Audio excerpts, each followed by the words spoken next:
Welcome back. It is still Sports Gist right here on the KAFTAN TV studios.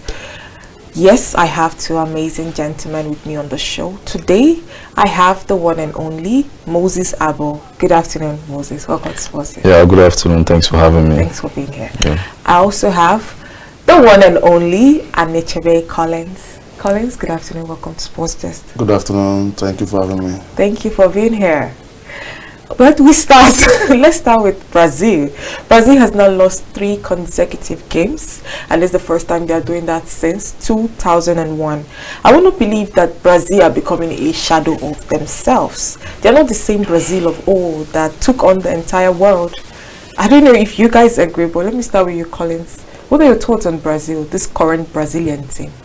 Current Brazilian team, they are still a very young side, and they have good potential. They have great potentials. Let's not forget that this Brazilian team that lost to Argentina was a Brazilian team without Neymar, doesn't have Vinicius in it, so they are still struggling.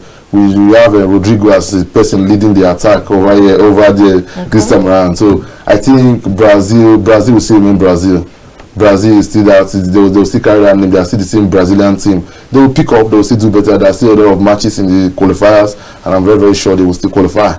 All right. I mean, they've lost to Uruguay, they've lost to Colombia, and now they've lost to Argentina. Now, let's talk about that Brazil-Argentina game that was played in the early hours of Wednesday. The game was delayed for 30 minutes because a fight broke out when they were singing the national anthem between the Argentine fans and Brazilian fans. But then what struck me was the fact that the police, the security in the stadium, decided to lash on the Argentine fans. I know Brazil, Argentina, these nations are, they're one of the most successful in the world, and their rivalry dates back. And for the first time in a World Cup qualifying campaign, Argentina are winning Brazil at the Maracanã Stadium. This has never happened. But let's talk about the fight. Let me start with you, Moses. Could the security or Brazil as a nation had handled that situation much better than beating the Argentine fans? Of course, but when you look at the footage, most footage that came out, they didn't really capture how it all started. The Brazilian police, they tried to stop them, in a very quiet and calm way. Okay. But it's like the Argentine fans, they were adamant. They kept on coming, and they felt like the best way they can stop, such fight is to, hit them hard. Though I'm not supporting, that approach, but when you take a look at it very well, I think the arrangement, people who sold tickets or whatsoever, the seat number to them, they should have, there should be a clear demarcation. Okay. And like a wide distance between the away fans and the home fans. That's between the Brazilian fans and the Argentine fans. Yeah. Considering the rivalry between them, and let's not forget that they've had issue in the last Copa America. Yeah. And according to reports, some felt like that was what really, triggered the whole reaction. Okay. That they didn't just came at each other like that. There was some underlying issue before that time. Do you get? So, and it's just unfortunate. It's so unfortunate. I mean, there was so many fans got injured, and I didn't like it. I think they could have been more I think FIFA should actually sanction Brazil, of course, the Brazilian nation. Of course, so many fans got injured, so many families, friends, but at the same time, they can't. If FIFA is to sanction, they will sanction both Brazil and Argentine players. But it happened at the Maracanã Stadium. It happened. It happened. It can't. The fact that it happened in Maracanã Stadium doesn't mean that they should just sanction only Brazilian fans, because it happens between two nations. So the two are to be blamed. They will blame Argentina for failing to control their fans, and they will blame the Brazilian FA for failing to control their football fans as well. Do you understand? So you can't just sanctioning Brazilian fans alone. Is like you are just being biased about your situation. So you have to be fair. You have to balance the thing. Even when Messi was talking about the situation, he was just trying to blame the Brazilian police for hitting the fans, you know, with the stick. I think I'm going to agree with Messi on that one. For hitting the fans. Because I don't see any reason why you should beat the fans. In my own case, I blame the match organizers. Yeah. Like Moses has said earlier. In a South American qualifier, you don't allow these fans to sit close to each other. Exactly. It is just a timing bomb.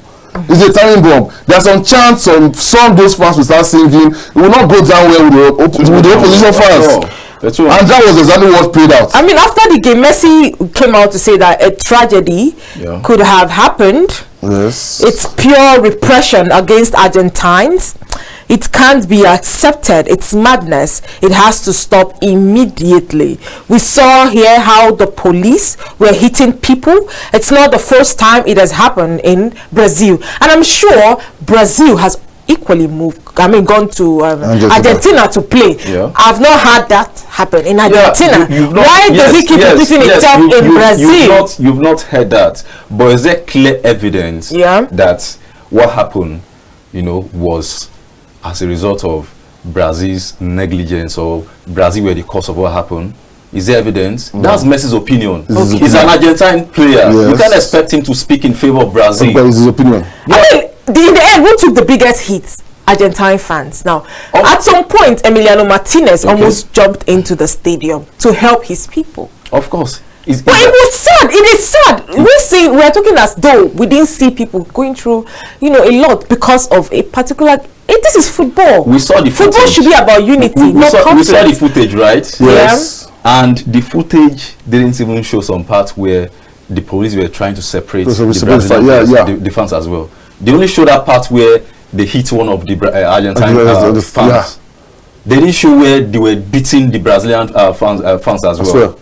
So let's not be biased about this whole thing. The media will show you what the media wants to show you. Of course, that's it. When Fabrizio posted that video, somebody commented, and Fabrizio replied the comments. They were like, before we know you as Messi's boy, now you're an Argentine person. Do you understand? So like, people are beginning to see that when it comes to Argentina, the media, they are trying to portray, you know, they are trying to make Argentina seem like whatsoever happens, they are trying to paint a good picture of Argentina every time. That's just the truth. Every time. That's it. Anywhere Messi is right now, as far as Argentina is concerned, they always want to make it seem as if, you know, Argentina has no fault or blame or anything. Yeah. I'm not trying to say that Argentina at fault, but let's just be realistic about this whole thing. Let's be factual about it.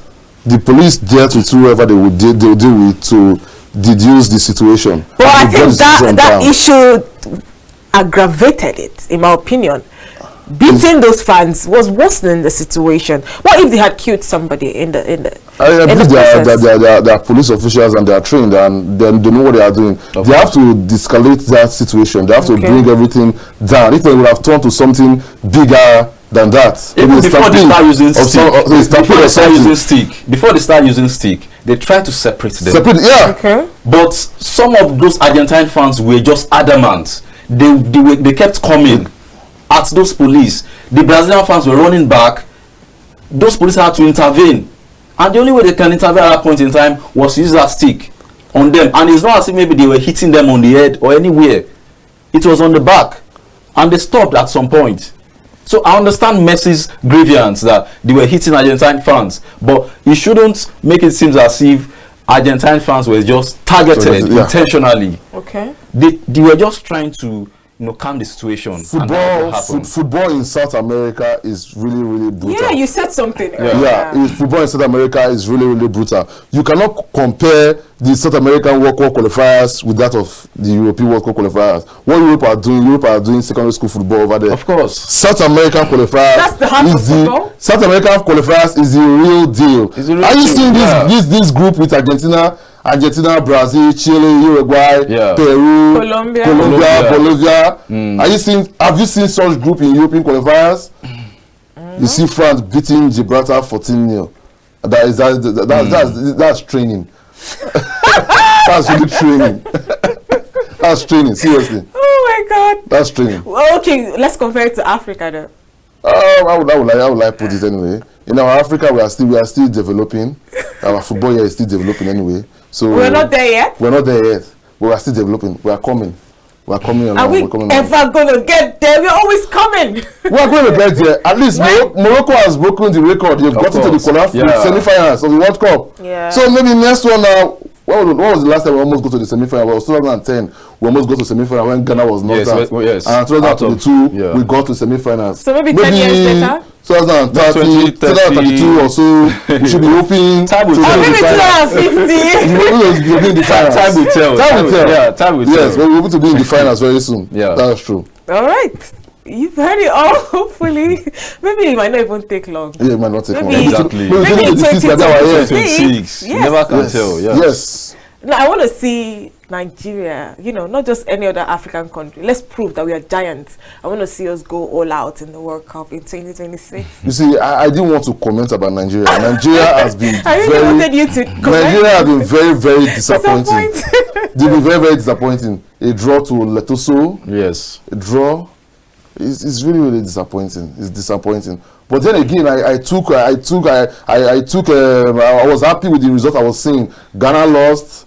Cote d'Ivoire, I think they lost. Yes. So many big teams lost. South Africa lost. So think that's like a consolation. I think there is a consolation to all of us. I think the way the big team lose and we all lost together. I think it's like a consolation to all of us.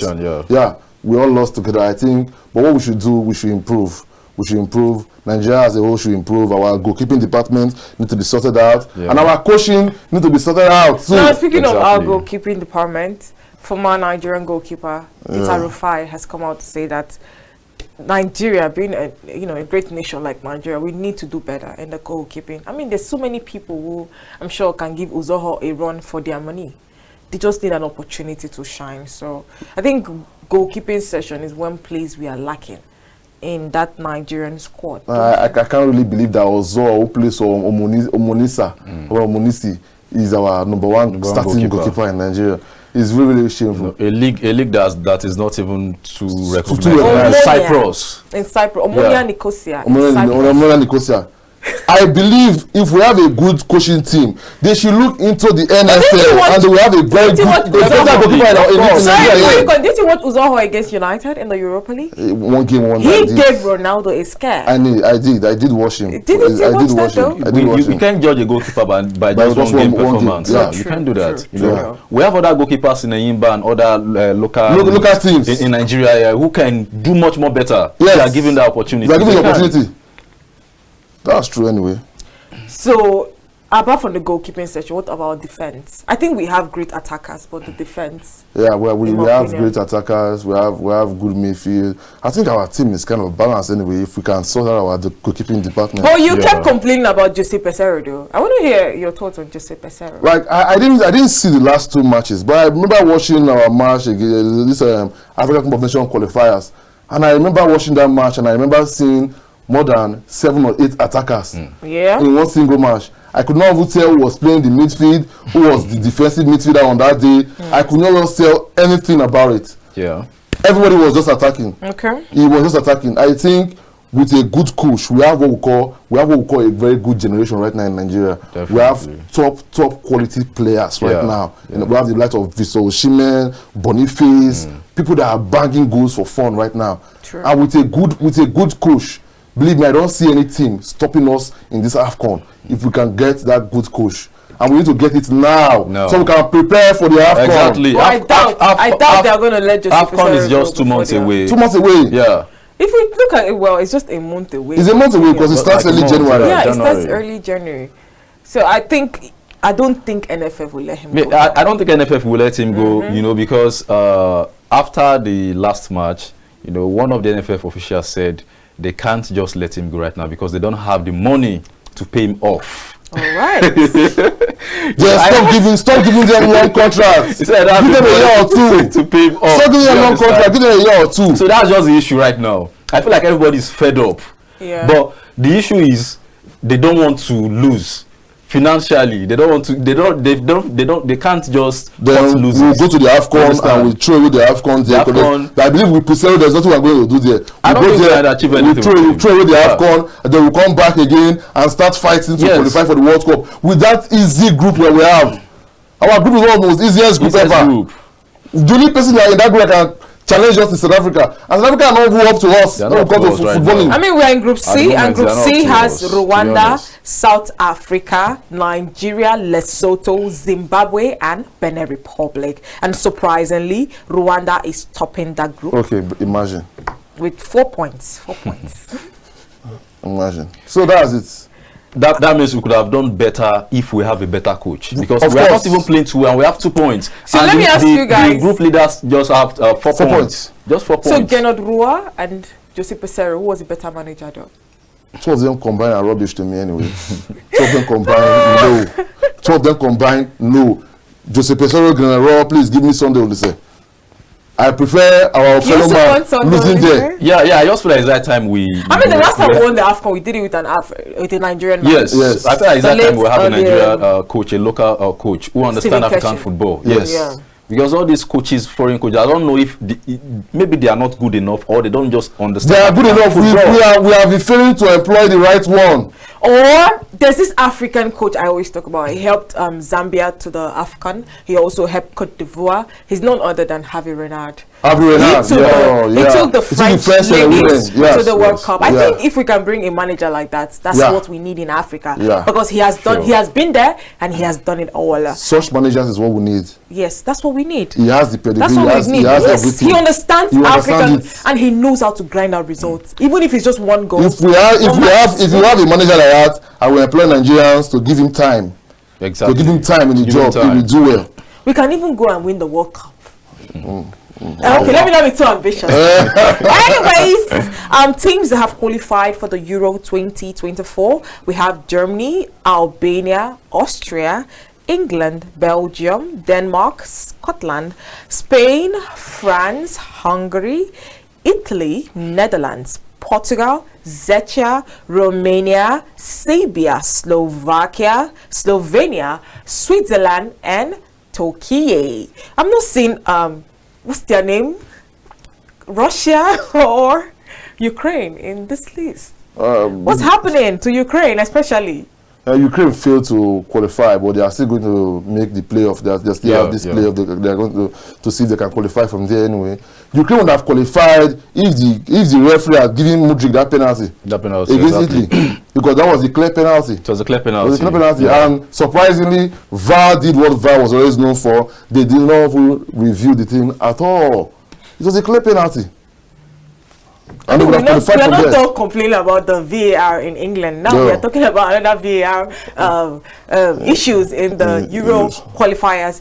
Anyways, the international break has finally come to an end for this year. So the next international break, you're saying, has to be in March. So we have long club football in time. And of course, the EPL returns. Yes, I am super excited about that one. And of course, my very own Chelsea will be taking on Newcastle at the St. James's Park. I don't know what to expect, but Nkunku and Romeo Lavia are back in training. You're a Chelsea fan. Are you excited about that? I'm really excited, at least coming from the fact that we gave Man City an amazing game. 4-4. That was like the game of the season. That was like game of the season. It was right now, really not easy. Another game, top it off. This is why I was so very, very angry that we had to go on this international break, because we were on fire. Now I don't know if our fire is still burning or it might have a damaging effect. Yes, now. It's a damaging effect right now, because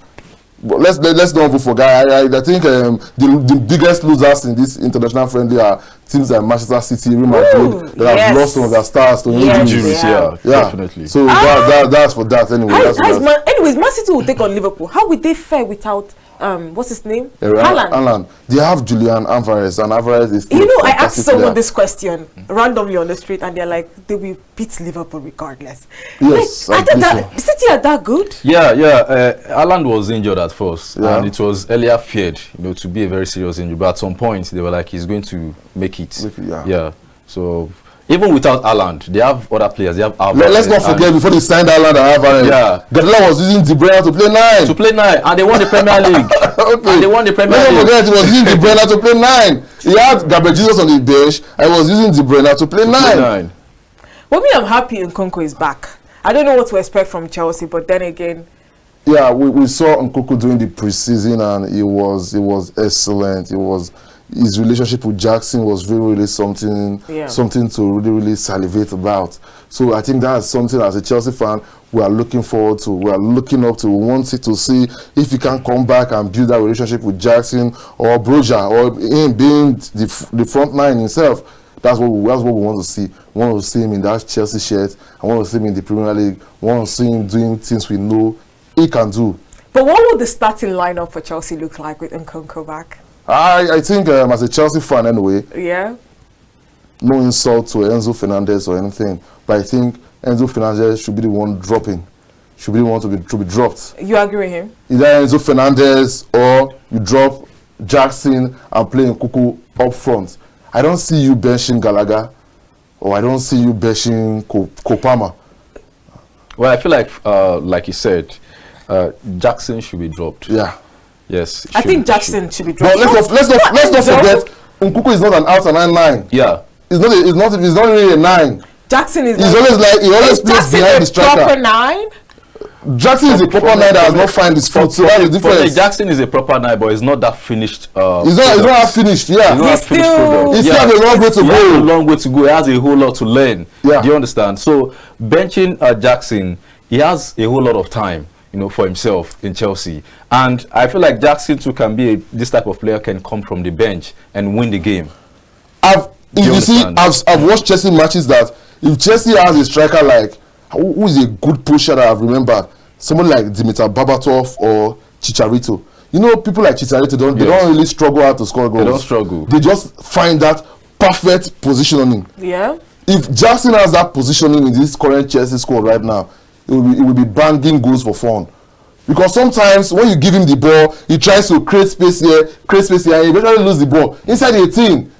But when you have a poacher, a person that once the ball is getting into his foot, he's already seeing where he's placing it, will be scoring for fun. But he scored 4 goals in the space of 5 days. Let's not forget the hat-trick against Tottenham, the worst hat-trick I've seen in Premier League so far. Really? Yeah, that's one. A hat-trick is a hat-trick. A hat-trick where he could have scored 7 goals when Tottenham were 9 men. They were 9 men, and they were keeping an eye line. You're right. If it was Haaland could have capitalized. And they were keeping an eye line. Yes. Keeping a serious eye line. I think he could have scored more. I was happy as a Chelsea fan we won the game, but I was really. We didn't really win, but it still looks like a victory. I was disappointed because we had the chance to break these guys down. Oh, against Tottenham? Against Tottenham. Yeah, we won that game. Against Tottenham, I was disappointed because we would have been giving these guys like 7-1 or 8-1 because they kept a very, very high line, which to me I thought it was really foolish anyway. But when you're 2 men down, what do? You go back and you cross the back. You go back. But if Chelsea had cut, like Chelsea can still, beat them on counter-attacks. While Tottenham will be trying to defend, so much. Tottenham. And let's not forget how stupid Chelsea were, because Son would have equalized that game. Yeah. And if Son has equalized that thing to make it 2-2, as at that time he got that chance that Sanchez saved, that game would have been difficult for Chelsea to win. So very difficult. It would have been very 9-man down. It would have been very difficult. But I think our enemies would have come for us. If like, we had drawn seriously, we would have been hiding our face. Drawn that game. We would have been hiding our face. I think I will come out. I won't be here doing this because it was so embarrassing for me. Very, very embarrassing. A team that has lost 2 key players, Chelsea cannot beat them. Oof. Very, very embarrassing. That would be so embarrassing. Very. Well, let's talk about what's his name. Cole Palmer, yeah, before we go. Any expectations on that guy this season? I'll say Cole Palmer is still a young player. He's still developing. He got his England call-up, his first cap for England. He's a player I really, really like. And he's a player I would like to tender an apology to. I remember when I came here the time he was signed, I blasted my owners. I was like, why would you go and sign Cole Palmer? What will that guy bring for us? Yeah, you did. It's like, I cannot really picture Chelsea right now with that Cole Palmer. He brings that calmness to the side and he passes very well. For a 21-year-old, he's really, really astonishing. And I love his confidence. Do you agree with him, Moses, before we go? Sure. I feel like Cole Palmer has really shown Chelsea glimpse of what he's capable of doing. Yes. You understand? Coming from a club like Manchester City and making so much impact. This is his first season. He hasn't even played up to 15 matches for Chelsea, and now he's one of Chelsea's key players. You know, Yeah. he's this type of player that once his leg touches the ball, you know he's going to do something different. Obviously. Yeah. Well, the future is definitely looking very bright for Chelsea. Thank you so much, guys, for being on the show with me. Thank you. Thank you to our amazing viewers. Let's do this again. Same time, same station tomorrow. I remain Dearest Tumba. Do have a wonderful day. Bye for now.